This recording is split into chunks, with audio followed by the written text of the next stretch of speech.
Dala pa sir.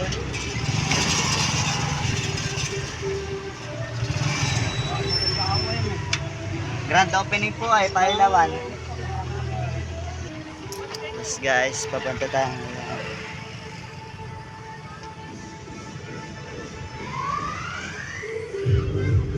Grand opening ngayon guys.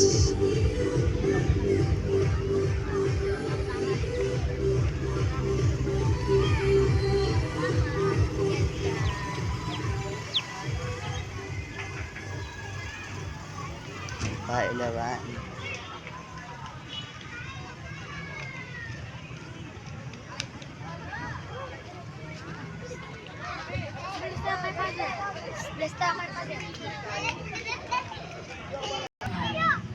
Sa iyong awa, Panginoon, tulungan mo ang sa katauhan ng maging palapit katawan sa mga naghahanap sa iyo, kahit di nila namamalayan.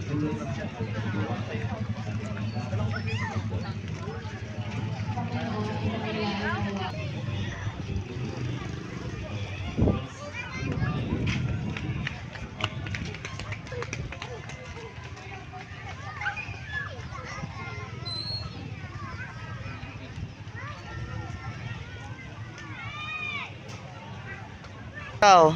Grand opening Calauan Quezon, Pailawan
'Dito sa sentro ng ating programa ay dahil po lahat na kami po ay inyong samahan sa pagsisimula po ng ating programa ngayong gabi. Sabi nga po sa isang kilalang pamaskong awitin na ang Pasko sa Pilipinas ay talagang ibang-iba. Yes, indeed, in the Philippines, Christmas is not just a season. It starts, or a feeling that starts in our hearts. Isang magandang gabi po sa ating Honorable Mayor Rosalina O. Visorde, sa ating pong Vice Mayor Lea de la Cruz, kasama po ang Sangguniang Bayan ng Calauag, mga kaibigan, mga kababayan, isang magandang gabi po sa inyo lahat. And welcome to a sparkling, dazzling, and heartwarming Christmas Lighting Ceremony 2025.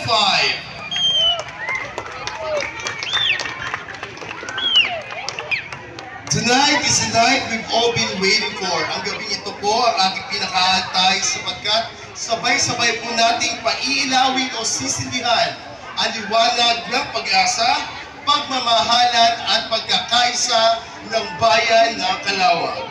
This is not just about lighting the Christmas lights, but also lighting our hearts. In just a few moments, we will witness the spectacular countdown that will transform this place into a shining wonderland of joy and Christmas magic. Yes po, kaya kapit lang, smile lang kayo dyan habang nag-aantay ang let us enjoy and feel the holiday spirit in the air sa ating bayan ng Calauag. So everyone, get ready and make some noise! Isang masigabong palakpakan at iyawan! It will be the magical night of the season that starts right here at Calauag, Quezon.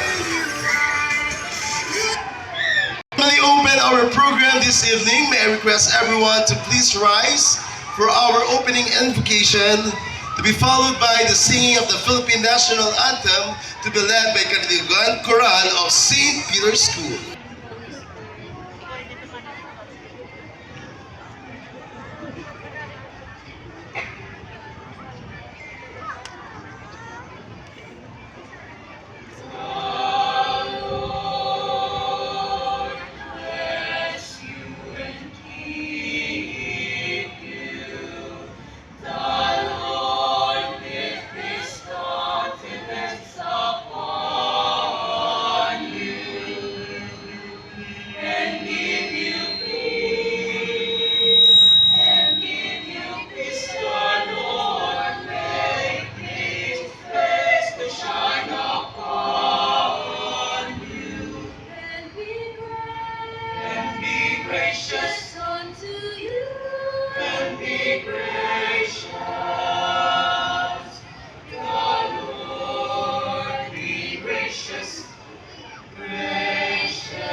Choral of St. Peter's School. It is under the supervision of Sir Arthur Flores.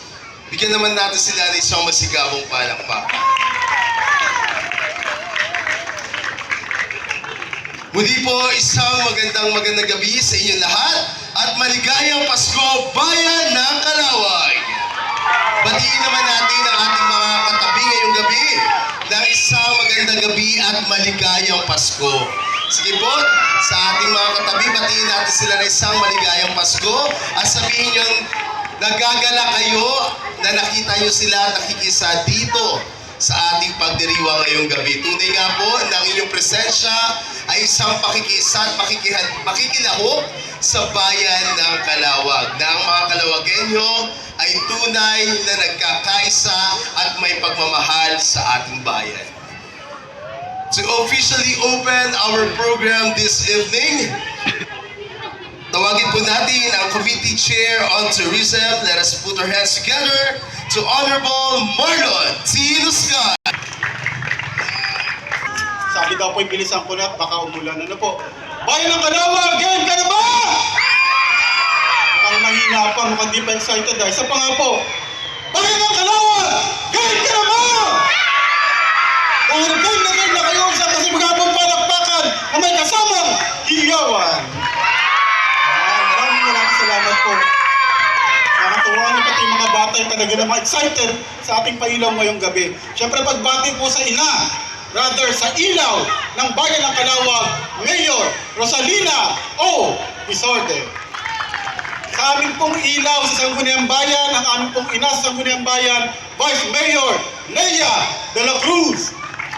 Sa lahat po ng mga konsehal ng Bayan ng Calauag na nagsisilbing ilaw ng ating bayan, sa ating pong mga kasamahan na narito, Konsehal Neil Carlos Bisorde, Konsehal Jerome Rosas, Konsehal Derek Fuensalida, at Konsehal Apolonio Lehion Jr.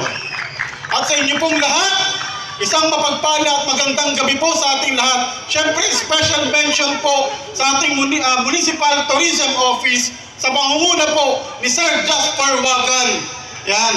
At dahil po sa kanilang effort, ngayong gabi, sama-sama nating sisindihan ang ilaw na sumisimbolo sa ating pag-asa, pagkakaisa at pagmamahalan. Ang mga Christmas lights po na inyong makikita ngayong gabi, hindi lamang po yan isang dekorasyon. Subalit ito po'y nagpapaalala na kahit sa gitna po ng dilim, meron pong liwanag na darating sa buhay ng bawat isa sa atin. Kaya palakpakan po natin ang lahat na naririto upang masaksihan po ang ating pailaw ngayong gabi. Hindi ko na po kakahabaan para makita na po natin ang ningning na ipagkakaloob po, na ipakikita sa inyo ng Bayan ng Calauag sa pangunguna po ni Mayor Rosalina O. Bisorde. Ang Marlon Oscar po, ang aking katagang iiwan po sa inyo, ito po ay Yeska. Ang ibig sabihin po ng Yeska, you embrace the spirit of Christmas atmosphere. Dahil kayo pong lahat, bawat isa sa inyo, Yeska kay Marlon Oscar. Isang mapagpalang gabi at maningning na gabi sa bawat isa sa mamamayan ng Bayan ng Calauag. Maraming salamat po. Alright, muli po palapakan natin Cos Marlon Oscar. Napakataas ng energy ni Cos. Siguradong mamaya mamimigay ito ng pamasko. Kaya sa lahat po nandito, stay tuned na po kayo hanggat hindi pa po natin napapailawan ang ating inihanda ngayong gabi. Now let us have an inspiring message coming from the hardworking and ever supportive Vice Mayor ng Bayan ng Calauag, ating pong palakpakan, Honorable Leia de la Cruz. Feliz Navidad! Feliz Navidad! Maraming salamat po, Sir Tristan. Magandang gabi po, Bayan ng Calauag! Ayan, ano po, maraming salamat po sa inyo lahat sapagkat kayo po ang nagsisilbing ilaw ng pamahalang Bayan ng Calauag. Sapagkat kung wala po kayo, wala po kaming lahat dito sa inyong unahan. Maraming salamat po at ganun din po ang pagbati na maligayang Pasko at manigong bagong taong 2026 sa atin pong lahat. Siyempre, pagbati po sa ating po itinagalang na ina at nagsisilbing ilaw ng pamahalang bayan. Palakpakan po natin, Mayor Rosalina Bisorde. Sa lahat po na kanyang mga head of office na nandito at kasama po natin, may nakita po ako at ipinakilala po sa akin ni Sir Jerwin ang mga panauhin na nanggaling pa po sa Bicol. Ano po, kaya maraming salamat po sa inyo lahat sa pakikiisa po sa aming pong gagawing pailaw ngayong gabi. At syempre po ang pagbati sa aking mga kasamahan, sa aking mga anak na nagsisilbing ilaw sa aking paglilingkod. Kasi kung wala po sila, hindi po magiging ganap na maliwanag ang paglilingkod ng ating legislative department. Palakpakan po natin ang committee chair na kanina katatapos naman magsalita, Cons Marlon Oscar, Cons Neil Bisorde, Cons CJ Rosas, Cons Derek Fuensalida at Cons Apolonio Lehion Jr. Ang iba pa po namin mga kasama ay mga susunod maya-maya po. Cons Kiko Loria, Cons Melvin Labasan, Consiala Cynthia Eduarte, Consial Russell Barrera at Consiala Marina Umali. At sa inyo pong lahat, syempre, talaga naman po sa nagpagod ng ilang linggo. Alam ko po, talagang kita-kita po namin ang pagpapagal at pagpapagod ng mga ito sa paunguna po ng ating pong tanggapan ng turismo. Palakpakan po natin, Sir Jasper Wagan, kasama po ang kanyang mga kasamahan, ano po, at syempre sa ating pong muling lahat. Alam niyo po, nakakatuwa sa pagkataon-taon, nakikita po natin ang iba't ibang disenyo ng pailaw ng pamahalaan bayan. Kahit ito po'y simple at payak, ito po'y iniaalay ng pamahalaan bayan sa inyo pong lahat upang magsilbing ilaw sa atin pong mga kaibigan, sa atin pong mga kapitbahay at sa ating sariling tahanan. Sabi nga po kanina sa misa, ang ilaw po ay nagsisilbing gabay para sa patuloy na paglilingkod, para doon ay patuloy na umunlad ang bayan ng Calauag. Muli po, magandang gabi at mamaya po makikita po natin ang patuloy na pinaghandaan at patuloy na nilalagakan ng pondo sa ating pong tanggapan ng turismo ng alay sa bayan ng Calauag. Magandang gabi po at mabuhay tayong lahat. Mayor Lea de la Cruz, alinamig na hangin ngayon pero pinainit ng pagbati ng ating butihing Vice Mayor. Muli po isang masigawang palakpakan to our Vice Mayor Lea de la Cruz. At ngayon naman po ating pakinggan ang mensahe ng ating butihing punong bayan. Kung ang ina ang ilaw ng